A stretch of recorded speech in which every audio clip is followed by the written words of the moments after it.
explicit exploration of sexuality and same gender attraction। शायद आज के टाइम के लिए 2025 के लिए एक नॉर्मल सी बात है ये सब कुछ दिखाना अपनी मूवीज में, अपने लिटरेचर में। लेकिन back in 1920 it was not normal, it used to be controversial. Women in love भी थोड़ा कंट्रोवर्शियल नॉवेल रहा है along with some other writings of D.H. Lawrence, जिसमें से सबसे ज्यादा इम्पोर्टेंट था लेडी चैटरलीज लवर। लेकिन आज बात करेंगे वुमेन इन लव की। ये वीडियो काफ़ी इंपॉर्टेंट है बीएचयू के लिए और बहुत सी अदर यूनिवर्सिटीज़ के लिए जिसमें as a part of syllabus women in love है। इसके अलावा अगर आप लोग किसी लिटरेरी कॉम्पिटिटिव एग्जाम की प्रिपरेशन कर रहे हैं तो this is the package for you. History के 13 वीडियोस और कुछ मॉक टेस्ट्स और इम्पॉर्टेंट टर्म्स एमएच एब्रम्स वो भी आप इस चैनल पर कवर कर सकते हैं। The link will be given in description. और अगर आप किसी कॉम्पिटिटिव एग्जाम की लिटरेचर से रिलेटेड प्रिपरेशन कर रहे हैं you may join this channel also. This is a Telegram channel. तो ये लिंक है टेलीग्राम का जो कि मैं आपको डिस्क्रिप्शन में भी प्रोवाइड कर दूंगी।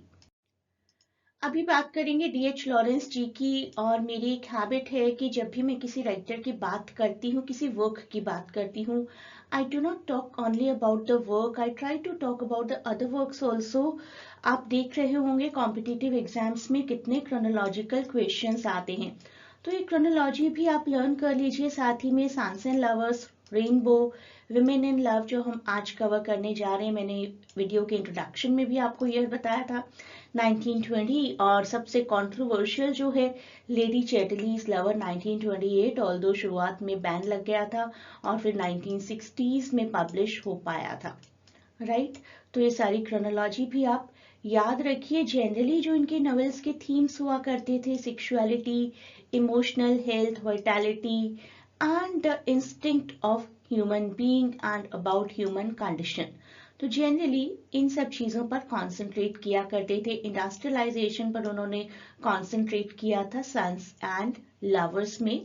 सन्स एंड लवर्स जो कि काफी एनालाइज किया जाता है Oedipus complex point of view से भी। बट मेजरली आज हमें बात करनी है विमेन इन लव की।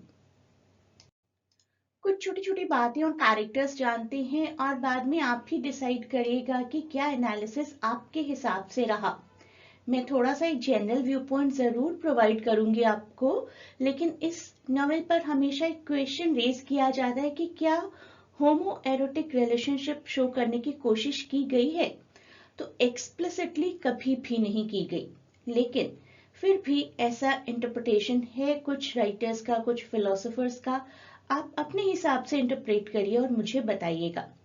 कैरेक्टर्स देखते हैं। पहले तो ये जानते हैं कि ये सीक्वल है रेनबो का, जहां पर पेंगुइन सिस्टर्स हमें पहले ही दिखाई गई थी, गर्ड्रन एंड अर्सिला।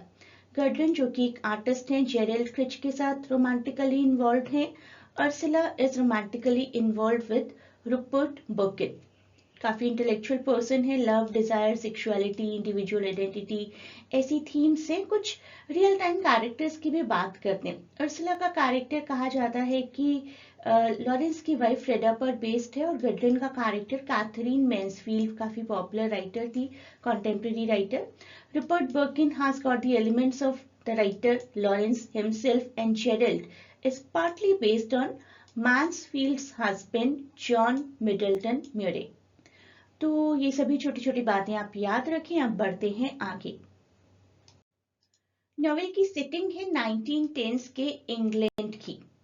कैरेक्टर्स की बात मैं ऑलरेडी कर ही चुकी हूँ, अर्सिला एंड गर्डन, रूपर्ट एंड जेरल्ड। और theme intellectual, emotional, societal conflicts, love, power, individuality, sexuality.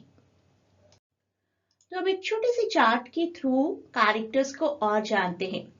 Ursula Brangwen and Gudrun Brangwen. ये हैं sisters. Ursula is the lover of Rupert Birkin and Gudrun is the lover of Gerald Critch.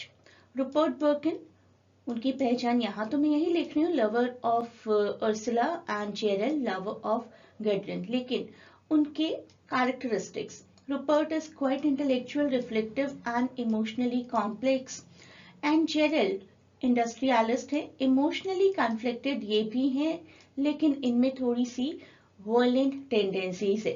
अगर sisters की बात की जाए तो Gudrun is artistic and Ursula is quite emotionally complicated. तो ये सब कैरेक्टर्स हैं जो आपको कैरेक्टरिस्टिक्स हैं जो आपको याद रखने हैं। कुछ की इवेंट्स को शॉर्ट में देखते हैं। शुरुआत में हमें दिखाया जाता है Ursula and Gudrun they are questioning marriage relationship, और वो मिलती हैं हमारे मेल कैरेक्टर से Gerald and Rupert at a wedding. Then we get to know about Ursula and Rupert's relationship and Gudrun and Gerald's relationship. Arsala और Rupert की relationship में emotional growth है, एक्सटर्नल कॉन्फ्लिक्ट्स आते हैं, और रूपर्ट की एक पहले से रिलेशनशिप रही है हरमियोन के साथ, जिसमें Hermione was very dominating. Rupert was somehow managing that relationship, but he is able to come out of it and maintain a relationship with Ursula. गर्डन और जेरल्ड की रिलेशनशिप के बारे में बात करते हैं। इमोशनल टर्बुलेंस है इनकी रिलेशनशिप में, पैशन भी है, पावर स्ट्रगल आपस में भी रहता है, लेकिन इसके साथ ही साथ एक और रिलेशनशिप है जो कि बहुत जरूरी है, रूपर्ट और जेरल्ड की आपस में। रूपर्ट और जेरल्ड थोड़े हिंट हैं, होमो एरोटिक अंडरटोन्स हैं, लेकिन एक्सप्लिसिट बिल्कुल भी नहीं है। उनके बॉन्ड में हमेशा ही एक टेंशन रही है, लेकिन बहुत ही अच्छा इमोशनल कनेक्शन दिखाया है दोनों के बीच में। एक बार शॉर्ट में पूरे नॉवेल को जानते हैं, फिर थोड़ा सा इलैबोरेट करेंगे। अर्सला एंड गडरन लिव इन बेल्डोवर, जो कि एक माइनिंग टाउन है। अर्सला एक टीचर हैं and falls in love with Rupert Birkin, जो कि एक स्कूल इंस्पेक्टर हैं, at present involve with Hermione, जो कि काफी डोमिनेटिंग है। Gudrun just return from art school, एक आर्टिस्ट हैं, जेरल्ड से मिलती हैं, जो कि बेटे हैं एक लोकल माइन ऑनर के। जेरल्ड की लाइफ में कुछ पास्ट ट्रेजेडीज हैं, एक्सीडेंटली उन्होंने अपने ब्रदर को मार दिया था, और he also feels responsible for his sisters death, उनकी सिस्टर की ड्राउनिंग से डेथ हुई थी।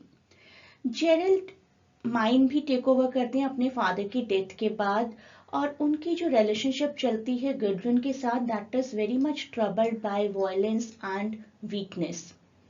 बर्कन और अर्सला, इनको बड़ा प्योर कपल दिखाया गया है और कॉन्ट्रास्ट किया गया जेरल्ड और गुडरिन के डिस्ट्रक्टिव रिलेशनशिप के साथ।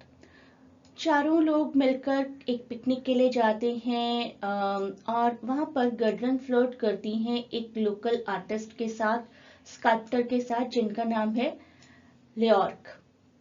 Gerald is not able to tolerate this flirting, and Gerald को बर्किन अपनी फ्रेंडशिप ऑफर करते हैं, but somehow Gerald is not able to take all the troubles, और he dies। किस तरीके से उनकी डेथ होती है we will discuss further। तो बात करते हैं उस ट्रिप की जहां पर ये चारों एक दूसरे के साथ अपना बॉन्ड बेटर करने के लिए गए थे, but fate has something else planned for them. Gerald becomes jealous as Gudrun is drawn to the sculptor Leroc. ये मैंने आपको बताया था, she starts flirting with him, and Gerald violently confronts both of them, attacks Gudrun, then retreats, अपने आप को रोक लेते हैं, एक एपिफेनी आ जाती है उनको। He is overcome by emotional trouble, turmoil, और उन पर्वतों में कहीं जाकर गुम हो जाते हैं, and ultimately dies। तो हुआ क्या था, डिटेल में देखते हैं। Gerald becomes quite devastated when Gudrun has a short-term affair with another artist. He violently interrupts both of them, knocking Leroc to the ground and almost killing Gudrun. लेकिन जैसे उन्हें रियलाइज होता है कि वो किसी को मारने वाले हैं, immediately he leaves her and he starts wandering into the snow and freezes to death. एक रेस्क्यू टीम को उनकी बॉडी मिलती है, which is brought back to the hotel next morning. Gerald के इस तरीके से जाने का सबसे ज्यादा इम्पैक्ट शायद रूपर्ट पर आया था, because during all these days he was trying to connect to him, एक अच्छा बॉन्ड बनाने की कोशिश कर रहे थे, मैन टू मैन बॉन्ड, और देन रूपर्ट री एग्जामिन करते हैं कि क्या एक man to man bond possible था। जेरल्ड की डेथ डीपली अफेक्ट करती है रुपर्ट को. Rupert Birkin had hoped for a close, meaningful friendship with a man, Gerald. But Gerald ने कभी उस रिलेशनशिप को ठीक से एक्सेप्ट नहीं किया था. When Gerald dies, Rupert Birkin feels sad and disappointed. It shows that उनका जो विजन था ना डीप कनेक्शन का, कि डीप कनेक्शन किसी भी जेंडर के साथ हो सकता है, with a female, with a male, but that failed. उनका वो विजन फेल हो गया. He is left to reflect on the limits of his ideas about love and friendship. क्या बिना किसी होमो एरोटिक रिलेशनशिप के क्या एक प्यार, क्या एक रिश्ता, क्या एक दोस्ती पॉसिबल है? He starts contemplating that. आप देखते हैं इस इंसिडेंट के बाद हमारे नॉवेल का कंक्लूजन क्या रहा, थोड़ा सा एनालिसिस और टाइटल का सिग्निफिकेंस भी देखेंगे. अर्सला और रुपर्ट का एक डिबेट होता है. अर्सला मानती हैं कि प्यार करने के लिए एक ही इंसान काफी है, हम एक ही इंसान से प्यार करते हैं. रुपर्ट कहते हैं कि नहीं, मल्टीपल कनेक्शंस हो सकते हैं फॉर फुलफिलमेंट. फाइनल रिफ्लेक्शन क्या है?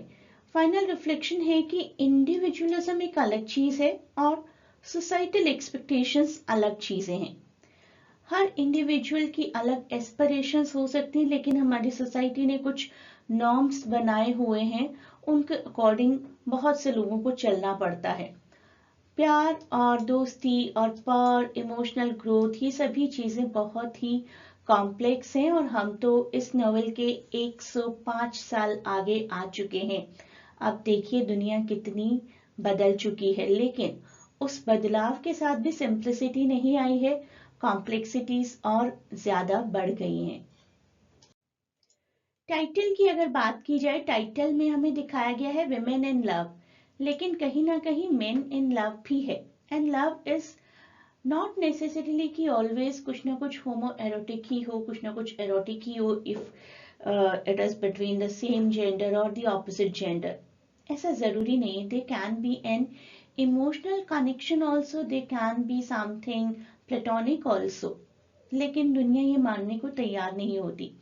टाइटल हमारा फोकस करता है विमेन के इमोशनल एक्सपीरियंस पर, उनके प्यार पर, उनकी आइडेंटिटी पर, उनके बिहेवियर पर as per the societal expectations. Female perspective दिखाता है हमारा टाइटल और ऐसा लगता है कि everything is from the female point of view. In contrast I will say कि relationship between Rupert and Gerald जो हमें दिखाई गई है वो भी इक्वली सिग्निफिकेंट है. नॉवेल का नाम मेन इन लव भी हो सकता था, लेकिन वो 1920 में काफी डिबेटेबल होता और फिर तो इस नॉवेल को कंप्लीटली एरोटिक ही माना जाता. Novel is ultimately about how people, I will not से only women but people, navigate their relationships and their personal growth within them. तो रिलेशनशिप के साथ साथ कैसे कैसे किसी इंसान की एक ग्रोथ होती है, whether it is the relationship with the same gender और with the opposite gender, whether it is physical, whether it is just platonic. अब एनालिसिस करते हैं रुपर्ट और जेरल्ड का.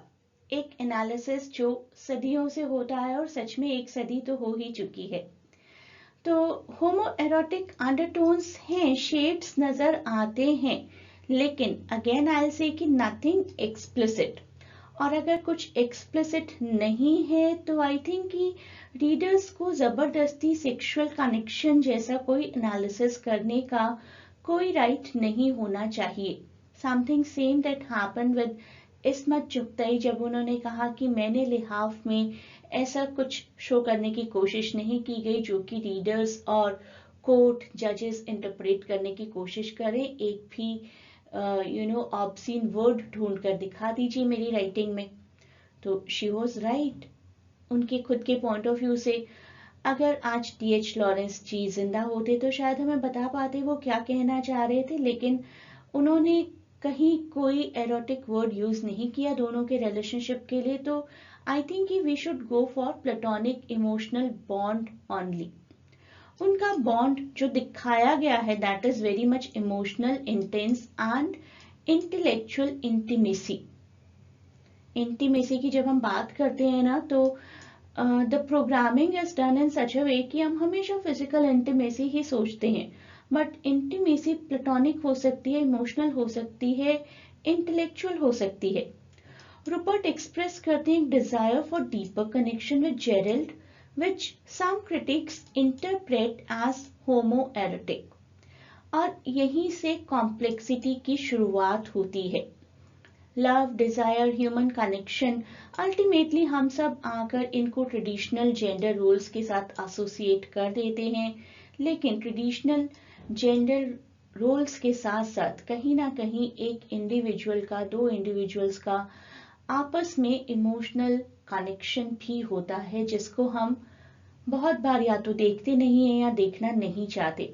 तो आई से कि बहुत ही पैशनेट इंटेलेक्चुअल बॉन्ड था दोनों के बीच में, उसके बियॉन्ड एटलीस्ट डीएच लॉरेंस ने कुछ भी और दिखाने की कोशिश नहीं की। You can join the online classes for all of these courses. CUET, JMI, IPU, Masters English के एंट्रेंस 2025 एग्जाम्स के लिए बैचेस चल रहे हैं। क्रैश कोर्स के जेपीएससी के लिए, English literature optional UPSC exam के लिए आप ऑनलाइन क्लासेस ज्वाइन कर सकते हैं। This is the WhatsApp to contact and this is the Telegram link to contact. तो इन दोनों लिंक्स पर आप चैट करके इंक्वायरी कर सकते हैं। लिंक आपको डिस्क्रिप्शन में भी मिल जाएंगे। सीयूईटी पीजी एग्जाम आने ही वाला है। देखिए, देखते ही देखते 13 मार्च आ जाएगा and you do not know कि आपका पर्टिकुलर सब्जेक्ट का एग्जाम किस दिन होगा। इंग्लिश लिटरेचर कर रहे हैं तो आप ज्वाइन करिए मुझे, और आपकी प्रिपरेशन बहुत अच्छी हो जाएगी, that I can assure you, अगर आप डेडिकेटेडली वो सभी टास्क कंप्लीट करते हैं जो कि मैं आपको प्रोवाइड करती जाऊंगी। This is a very favourite poetry of the examiners, बहुत बार आती है आपको एग्जाम में आइडेंटिफाई करने के लिए, तो इस वीडियो को 2-3 बार देखिए, आपका ये कॉन्सेप्ट बिल्कुल कॉन्क्रीट हो जाएगा। You may join the classes to cover all rest of the topics in detail. Can click the link given in description to get connected to us for any admission query. Admission query अगर आप करना चाहते हैं हमारी academy में, तो you can click the link given in description. Thanks a lot for watching. Best of luck for exams, and please do not forget to share and subscribe the channel.